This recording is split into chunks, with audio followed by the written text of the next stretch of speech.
Welcome to our latest episode of the Lebanese Physicians Podcast. And today we will be discussing from AI awareness to real impact, building the future of innovation in the MENA with Christophe Zoghby, who is actually the founder of ZAKA AI. Christophe, welcome to the podcast. Thank you, Khalil. Thank you for having me. Christophe, to introduce people to you, can you tell us a bit about your journey and what led you to found ZAKA AI? Absolutely. So my journey started maybe 15 years ago. I graduated as a software engineer. I spent a couple of years working at a few companies in Lebanon as a software developer. And then I quit my job and decided to pursue entrepreneurship and build things that I was excited about. And this is where I came across AI or machine learning. I was building a product along with some friends of mine, and we wanted to build some smart features into that product. I had no idea what this required, but then I discovered machine learning and the idea of using data to train a model to do some predictions. And I was absolutely amazed by the whole field of AI. A few years after that, I decided to create a community in Lebanon called Beirut AI, and an idea to kind of bring everyone who is working on AI, because back then AI wasn't as trendy as it is today. So you couldn't really find people who were working or doing anything with AI. So it was in 2017 that I founded Beirut AI as a community to promote AI in Lebanon. And this is where I actually shifted my whole career. So at that time, I was working as a consultant on different AI projects outside of Lebanon because I couldn't find companies in Lebanon who were interested in building AI solutions. So I was working on that with foreign companies, but at the same time, I was very passionate about creating this community and sharing knowledge and building awareness around AI in Lebanon. And I realized that there's a big gap between the hype of AI and the implementation. Like everyone was talking about, not everyone, but most people were talking about AI, but no one had really an idea of how to actually concretely implement AI. Like what's the next step? So I noticed that they were very interested in attending workshops and taking courses or joining events, but there was this gap. And this is where I felt like I can focus my full-time mission on that and turn my passion into my full-time job. And so Zaka was born out of the community. So I met my co-founder Larissa through the community, and together we decided that this is worth our full-time focus. So let's create a company that's focusing on democratizing AI in the region, not just in Lebanon, but also in the MENA region, because the same problems also were found outside of Lebanon. And so Zaka was born in 2019 with this idea of pushing practical AI adoption in the region. We started with technical trainings, the boot camp. That was our first product. It was a 5-day boot camp where you learned like the basics of AI, the basics of machine learning, data science, computer vision, how to get started in that field. And then from there onwards, I mean, the journey has been very exciting and we went over many things, but that's how we eventually got started. Yeah, that's very interesting. So basically, you saw a gap, I guess, in the MENA region in terms of AI implementation and AI knowledge of people, and you wanted to fill that gap. And what strikes me is that you started very early on. I mean, 2019, I think people were not talking about, I mean, people were using AI in different applications, but nobody was talking about it as if it's AI. It was like more sort of an IT thing at the time, not like it is right now. Uh, Absolutely. yeah. It was a very technical thing that most people didn't really care about until ChatGPT came and changed the whole, the Gen AI revolution, I call it. But yeah, prior to that, literally 95% of people did not care about AI. It was science fiction or something too technical for them. Right. And why did you focus not to, why did you choose to focus not just on AI education, but on community and real world application, I guess, of, Like for me, I always say that Zaka is a community-driven company because, again, I never thought I'd be running a training company on AI, right? I'm an engineer. My background is in software engineering. I love to build solutions and solve problems. But I built, like, my passion led me to found this community called Beirut AI. And out of that, I really learned the value of a community and how important it is to actually like accelerate the adoption of something like a new technology. So I really felt the value of building that community around AI, especially in the region where it was missing. So for me, I wanted to keep that spirit of a community within a company and try to make it, it's a for-profit company. We're not an NGO or anything like that, but we can still keep the idea of building that community around, the MENA region. So we, started doing the education part, but like the bigger mission is for us to build that community in the region of AI practitioners.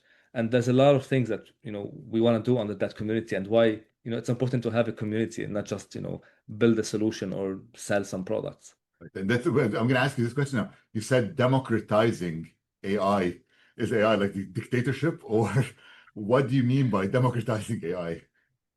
Yeah, I mean, it means that giving, because AI is a very powerful technology, right? And everyone knows this, and and it should be in the hands of everyone, right? So democratizing knowledge of AI, democratizing adoption of AI, the understanding of AI as well. So people thought, and this is way from the beginning of when we first started, everyone assumed that I need to be a PhD engineer or graduate, or I don't know, working at Facebook and Google and these big companies to actually use AI. But in fact, it's not that difficult, right? Anyone can understand how AI works, even from a technical perspective, and anyone can build AI, right? Of course, you need a lot of computing power and data, but technically speaking, you can work in these things. And that's the idea that we started with from day one, that, it's not something that is only reserved for people who are in Silicon Valley or who are working at big companies. If you are in Lebanon, if you're Lebanese, you can work in AI, right? That was the mission that we started with. And that's the idea of democratizing, giving everyone access to the same knowledge and information to use and build AI. And the same idea now can be applied also on, people think that you have to be technical to use AI, right? You have to be an engineer or a coder or developer. But actually, nowadays, anyone from any background can use AI, right, in their job, because there's a lot of AI tools out there that don't require, technical knowledge. Even now with, vibe coding and these advanced models, you can even build solutions without actually learning how to code. So the the word of democratizing kind of contains multiple definitions, but the whole idea is giving access to this powerful technology to everyone, so everyone can benefit from it. And when I looked at your website, you said that ZAKA emphasizes moving from AI awareness to real-world impact. What does this transition actually look like in practice? I mean, there are different examples. One of them can be our career, like job ready readiness program. So we have a couple of programs where people join to actually end up working in the field of AI. So one of them is the AI certification program. You join as a complete beginner in the field of AI, and you graduate as a certified machine learning engineer who is ready for the job market. And that means we're not just teaching you the theory and the ideas, we're giving you the practical knowledge you need to actually work in that field. So that's like the real world impact. Sometimes it's providing, let's say, the right training for a company to actually adopt AI internally, the right upskilling for their employees to start using their tools and seeing the efficiency gains directly from the training that they have. So the idea of the real world impact really comes from how practical we are in our trainings. We don't offer theory. Theory is out there, everyone knows the theory part. We try to focus on the practical hands-on implementation of AI. And that's the whole idea. Everything we do is practical, it's hands-on, and something that you can feel or touch or see. Right. And so basically, because a lot of what you're saying is a lot of people use AI. Let's say they go to ChatGPT or to Claude AI or whatever, they use like a search engine, but it's more than that. So it's basically you're teaching the people or giving them the skills to be able to use it for their jobs or for building their careers or even for building new products. Yeah, absolutely. I mean, we do have a training around, ChatGPT and LLMs in general, and you'd be surprised how people think they use these tools correctly, but they end up using them incorrectly. And that was the first shock I had when we first did the ChatGPT mastery training. Like I assumed no one would want me to teach them how to use a tool, right? It's just a chatting tool. It should be straightforward. But again, you'd be surprised because most people, like the first assumption they did was think that these LLMs are equivalent to a search engine. And so they went to ChatGPT and they asked it a question as if they would ask Google. And again, the first version of ChatGPT and these models didn't have access to the internet, and their knowledge was limited to a certain date. So they ended up getting like these outdated results, or maybe sometimes hallucinations, wrong results. And they ended up assuming that AI is not smart enough or, oh, it's not reliable enough. In a way, right, if you don't know how to use the tool, you're not going to get the best outcome from that tool. So this is where the training comes in. Understand what it is, understand the technology and how it works, and understand how you can maximize your output from that technology. Of course, technology is becoming better and better with time, but you still need to understand how to leverage it and how to maximize your output. Right. And one thing people don't know is also the more you use the technology, it actually starts knowing what you want from it, and it can actually help you even more eventually. Yep, Uh, 100%. how do you think the MENA region or Lebanon is an AI ready society? And I guess what does an AI ready society mean? Yeah, I can't answer the second. Like I can maybe try to answer the second part, but there's no clear definition of what an AI ready society is. I can definitely tell you that, Lebanon, in some ways, in some aspects, we are behind other countries, but in other aspects, I believe we are ahead. For example, the infrastructure, the access to data, these are things where we are behind because we all know the problems that we have in Lebanon. There's no like stable internet connection, right? Also don't have data culture. So most companies don't even know the value of data, let alone, maximizing and mining that data. So these are the things where we kind of fall behind. But when it comes to the talent, I believe we have a very hungry workforce, talent pool that is ready to prove itself. And we see this because we deliver training programs in the whole region, from Lebanon all the way to Emirates and Saudi Arabia. And you can see the difference between the cultures when it comes to like people in Lebanon are hungry to push themselves and to learn and to take programs and advance their education. And you don't see the same level of hungriness, right, elsewhere. So I believe w- one of the things we are working on is building that talent pool in the region and getting these opportunities as well, because we all know how talent is difficult to find in the AI space. So companies who are looking to hire talent, they can hire, talent in Lebanon, provide them with access to projects, to opportunities that they wouldn't be provided elsewhere. And that's a great, it's a win-win situation because, hiring an engineer, let's say in Europe or in the US, would cost you twice, if not three times as much as someone in Lebanon with the same quality. And, the salaries that they're getting in Lebanon, they're good enough or maybe great for economy like Lebanon, because we all know Lebanon is not as expensive in some ways as the US, for example. So it's a win for the company, it's a win for the individuals, and most importantly, it's a win for Lebanon because we're not losing our brains. The brain drain is the biggest problem I find, and if you can make sure we keep our engineers and our talent in Lebanon, that's the best thing we can do for the future of Lebanon. Right. And I think this is something that's part of democratizing AI, right? Making it available to all countries, I guess, equally maybe. And also, I think it allows a lot of like countries that are less economically viable, let's say, than other countries, people can still stay in their country and have a good job. Like you don't have to emigrate elsewhere these days and have a good job. You can stay in Lebanon and still have a good job that is going to move you forward and potentially help you actually create opportunities for other people in Lebanon too, eventually.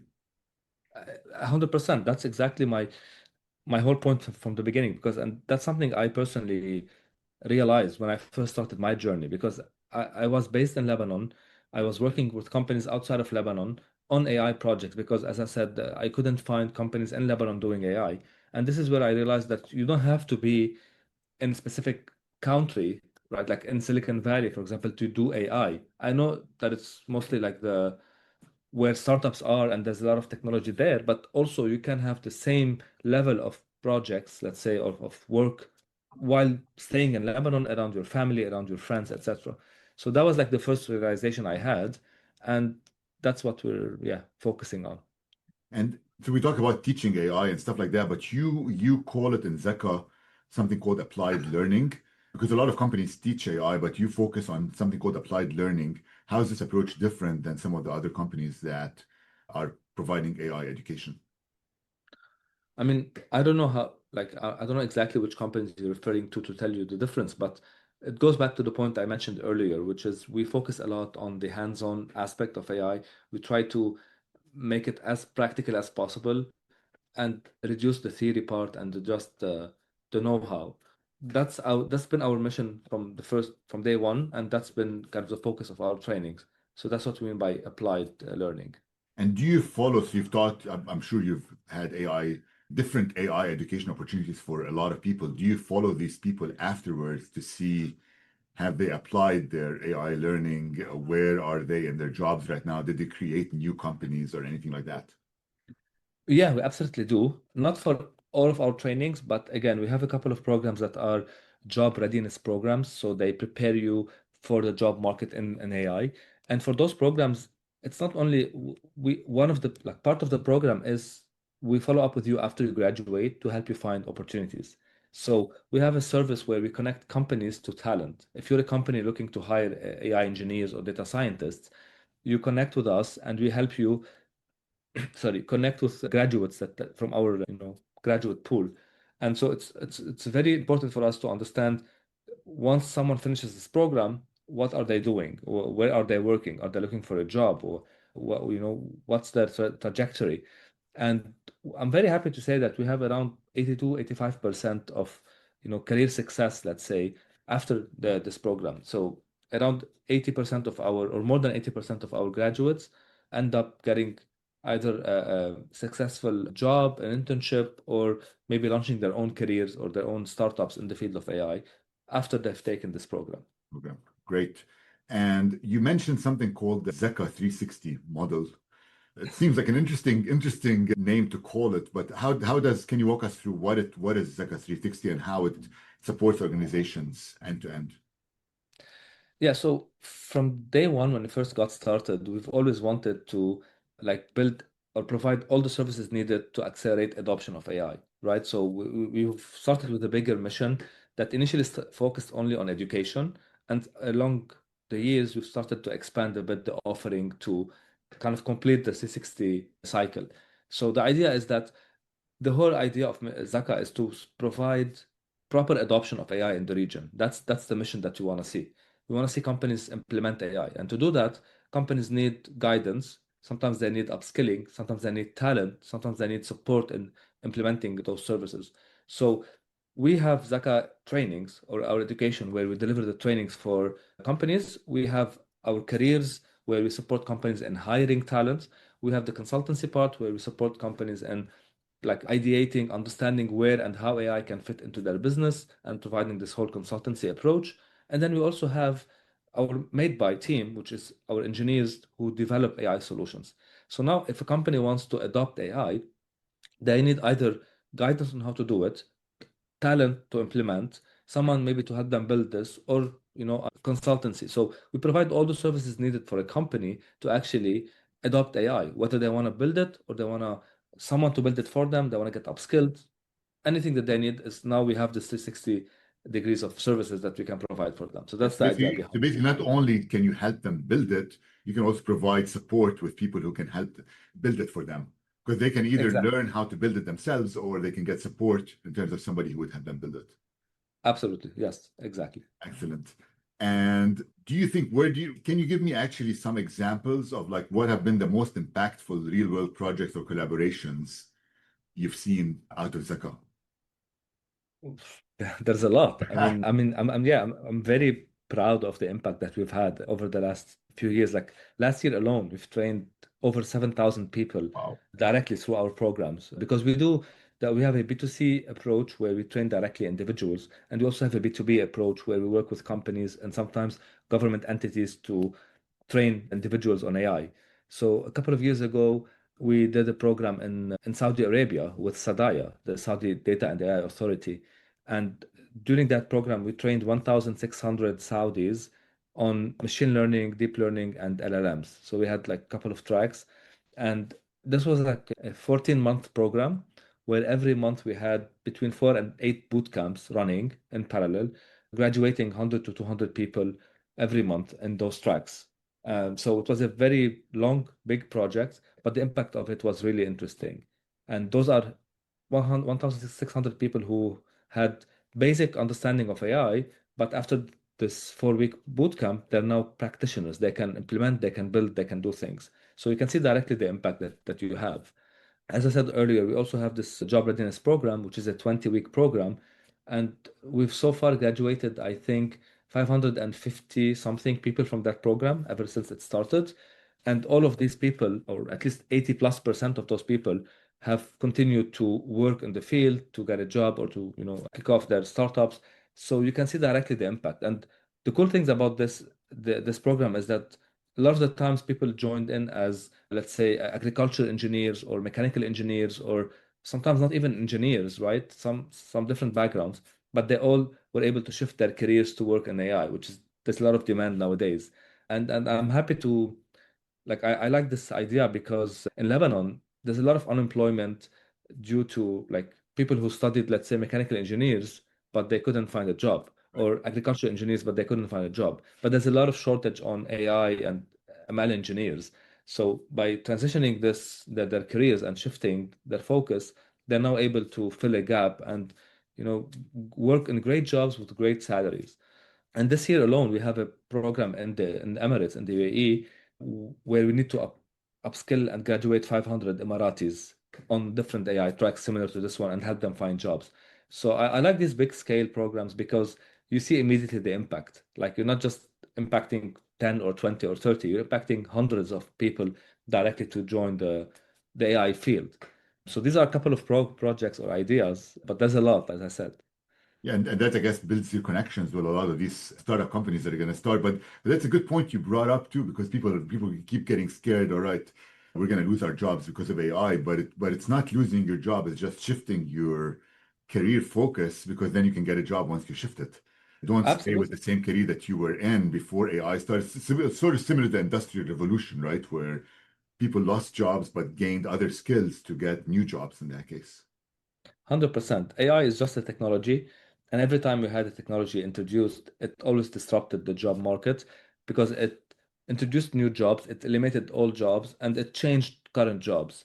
The only difference I would say is this is happening too fast, or fast enough that people are afraid. That's the only thing. 100 years ago, you might, maybe you had 20 years to adapt. Now you have 20 weeks to adapt, right? So Right. that's the difference. It's just happening faster, but nothing else. There's a lot of jobs. AI is not going to take over all the jobs. It's gonna, help you do your job faster, but you need to upskill yourself. You need to learn how to leverage AI as a coworker and sometimes as a tool to get you to do your jobs faster. So what do you think the future looks like? What do you think of the future of the AI workforce in the MENA would look like in the next 5 to 10 years? And are you worried about like energy availability in countries like Lebanon, let's say, in terms of like supporting data centers and stuff like that? I mean, I don't expect Lebanon to have data centers anytime soon, and we don't need to, right? I mean, you don't have to build AI. You can at least know how to use AI. So again, I think Lebanon, we can focus on our strength and kind of don't worry about where we are weak. So okay, we don't have a stable internet, we don't have maybe the infrastructure, but again, we have amazing talent who, if we upskill them, if we get them ready with the right skills, they can, provide services, they can, support the economy, let's say, and we can outsource our brain talent.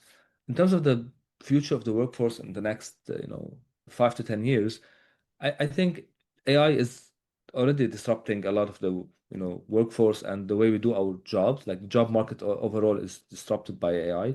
So I believe if people really upskill themselves and put in the effort to understand and learn how to leverage AI, they're going to be succeeding in the future.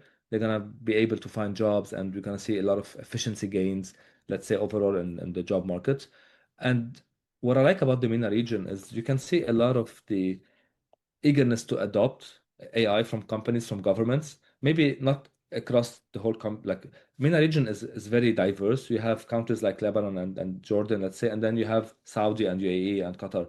Obviously, it's not the same, but on average, especially when it comes to the Gulf countries, you see more eagerness and more seriousness around pushing for AI and implementing things, funding things. They have a lot of regulations around that. So I think this will definitely, like, this is more frequent and more available than in the West, right? I'm in Canada and I don't see as much focus on this as I see it when I go to Dubai, for example. So obviously this is going to be translated into data centers, into ease of maybe doing business, and then people adopting things and technology improving faster. And I like that they're also focusing on localization and building, let's say, sovereign LLMs, data, like, AI models, foundational models focused on the region, which means that eventually we're going to see technology come out of that region, not just people becoming, consumers of technology. They're going to be producers of technology as well. And that's something I'm excited to see more of in the region. Right. And what's interesting in the region is actually there's a huge young population in the region, Yeah, which this will be helpful for, especially that a lot of them did not have jobs until recently, maybe, and this will create jobs in the region and hopefully create a good future. absolutely. Maybe this is our way out, Christophe. Maybe this is the way out for the region from everything I that's been happening there. I really hope so. I have high hopes for all the region overall, and yeah, I believe we can do great things. So now I'm going to pivot slightly into AI and healthcare just because we are sort of a healthcare podcast. But what would you say are the most promising applications of AI in healthcare in the MENA region? Yeah, so I'm not an expert in the healthcare specifically, Right. but overall, I mean, you can see AI already supporting in the diagnosis of anything, right? In the diagnosis part, you can see there's a lot of support for AI. And healthcare, again, is a big field. You can talk about the health supporting like practitioners of healthcare, like doctors and nurses, but also from the consumer perspective and the users. Like I can tell you my personal experience with this, ChatGPT nowadays, I can get its support if I have a lot of any questions I have, for example, if I have a certain healthcare related question, something I'm worried about, instead of just having to contact a doctor, which takes a long time and I don't get the answer, I can immediately ask these LLMs. And I know that they're not fully replacing a doctor, but in a lot of cases, they are providing like good enough information that saves me time to go research and read about, but also gives me some pointers where I can go in and maybe when I meet the doctor, say, okay, one, two, three, four, instead of providing a lot of information, I can point it down and get to the results faster. I believe this alone will impact a lot of the shift towards like supporting the healthcare field, because I'm sure in some countries there's a mismatch between the number of patients and the number of doctors. So maybe in Lebanon, we all know that the number of doctors is very high, the ratio of doctors to physicians to patients, whereas in other countries it's not. So this is where AI can kind of bridge that gap and support and answering basic questions, providing basic information that maybe most people should know but they don't know. But then you go into the hospitals and the clinics, and then you see AI supporting doctors and taking notes, for example, summarizing things, like automating a lot of the admin work that takes time so that the doctors can really focus on, treating patients. Sometimes it can help as a communication tool because AI is really good, or LLMs are really good at, explaining things. Like, for example, because doctors and nurses talk a lot with patients, and sometimes you have to explain maybe a certain disease or a certain situation to someone who's don't know the technical terms or the medical terms. So what's the best way to describe that? I'm sure you know how easy it is for LLMs to describe something in simple terms, to simplify it, for example, to change the tone, to make it more, human, more emotional, things like that. So there's a lot of work around this as well that can support healthcare. I mean, this is the simpler part, but you go into the advanced part where AI is helping. Like, have you heard of the story of the guy that saves his dog by providing like mRNA vaccine for, to treat cancer? He's an Australian guy. I don't know. Have you heard of the story, or No, should I? no. Okay. So I read about it like 2 weeks ago. He's a coder. He's an engineer in Australia, an AI engineer who adopted a dog, and after a few years, she started having issues. So apparently, she ended up having cancer.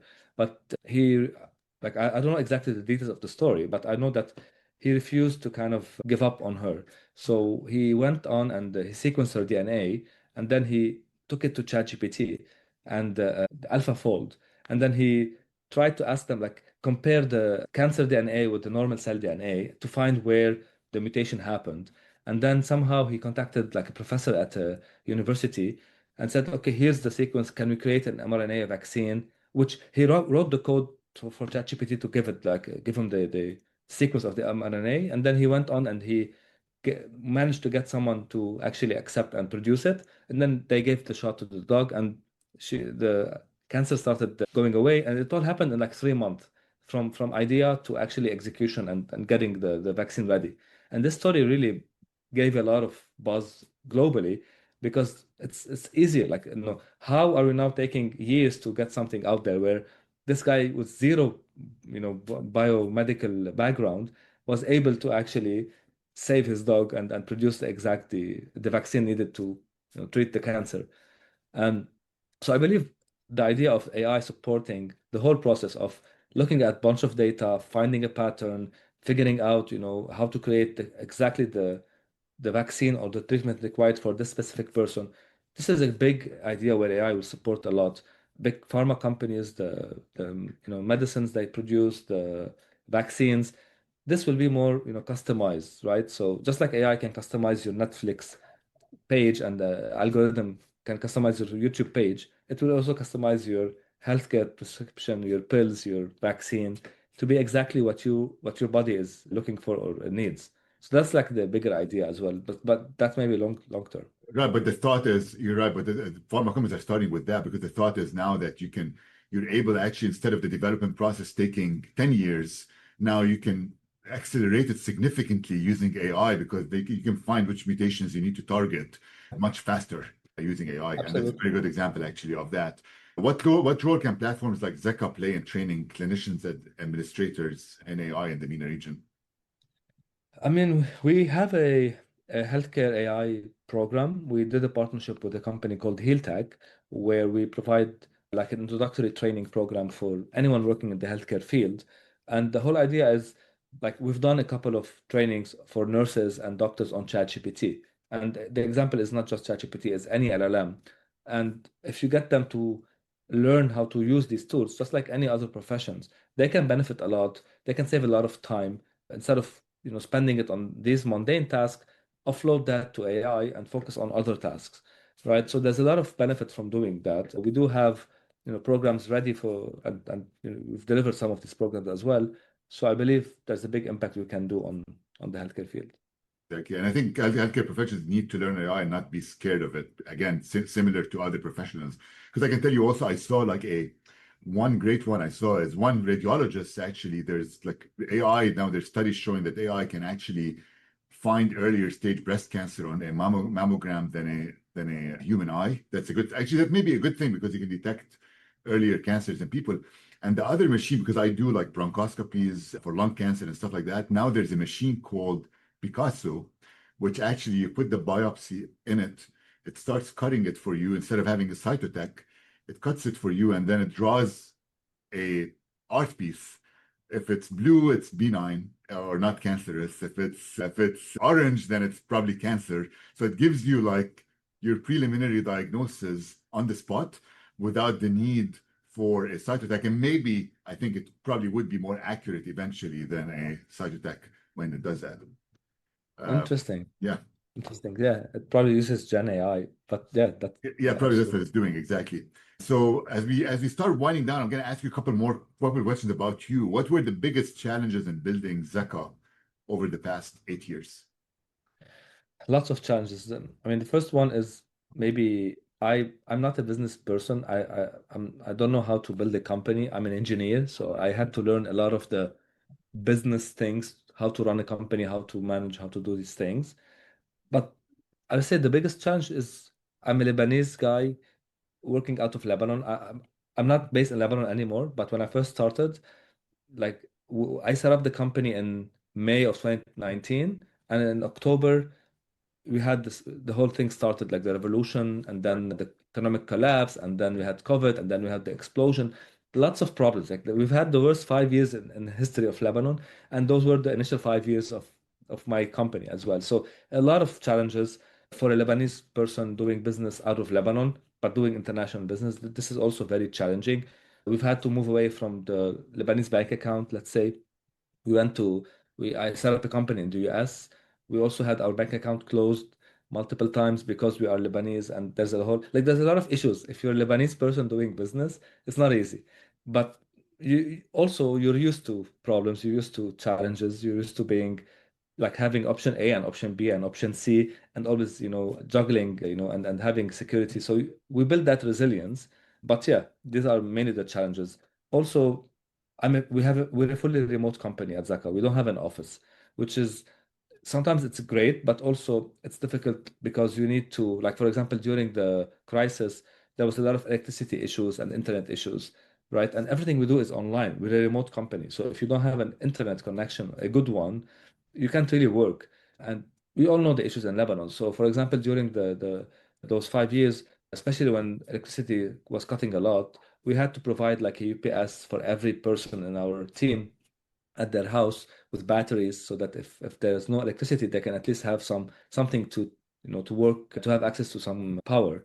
When it comes to the internet, you always have to have a Wi-Fi and then 3G and then multiple options as a backup option as well, because we're delivering trainings online and then suddenly internet goes out, like you cannot cut that off. So there are always these challenges, but I think every Lebanese goes through these challenges, so they're not unique to Zaka. It's difficult when you have a remote company, but thank God we always find ways to surpass challenges. Exactly. Being Lebanese, you adapt to unpredictability and change very easily. Yeah, exactly. So what is one bold prediction you have about AI that most people would disagree with today? Oh, wow. I'm saving the surprise questions to the end. Exactly.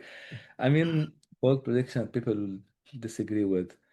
I mean, I think people give more credit to AI than it actually is. I mean, I'm a big fan of AI, but also it's just a technology that, like, if we know how to treat it and we know how to contain it, right? How to use it properly, it can unleash a lot of benefit for us, for humanity. But if you don't know how to use it, it can do a lot of damage. So people think that just because, like, I see AI as a advanced version of technology of softwares. Like it's just a smarter software. So you shouldn't offload your logic and your thinking to AI. You should use it to support you. Like for example, people always say that okay, if ChatGPT can now do all of this thing for me, then what's the point of doing anything, right? Because now I can just go to ChatGPT and ask it to do everything. So how would people or maybe students learn to think, learn to write, learn to do anything? But just the same thing as, like, for example, Google, which is not the search engine, right? When Google first came out, you can argue that I don't need to learn anything because I can just go and Google it and I'm gonna get the answer quickly. So the lazy mindset would just say, okay, I'm gonna sit, do nothing on my couch, just watch TV or whatever, and then no need for me to learn or to do anything. So it's kind of I'm offloading my brain, my logic, whatever to this technology. But on the other hand, you can also argue that if someone wants to do something, you can now learn things faster. You have access to all the information of the world at the tip of your finger. So you can just pull up your phone and learn anything you want to learn for free. So this is powerful, right? Same thing with AI. Just it's advancing more and more. So we're gonna have smarter systems that can help us achieve more with AI agents nowadays. Like you can have a one person startup. You can be the founder, the marketer, the CTO, the salesperson, anything, because AI is supporting you. So imagine the things you can do. Imagine the ideas you can create, the how much impact you can have on life with a single person. No need to hire a team. You don't need to hire to get funding or whatever. You can do things much easier, much cheaper. So I would say just like we should learn how to leverage this technology and not be afraid of it and kind of push against it, right? Because I can feel this from people like AI is here, it's getting smarter, it's taking over. What's the point? I see optimism more than pessimism. I guess that's what I'm trying to say.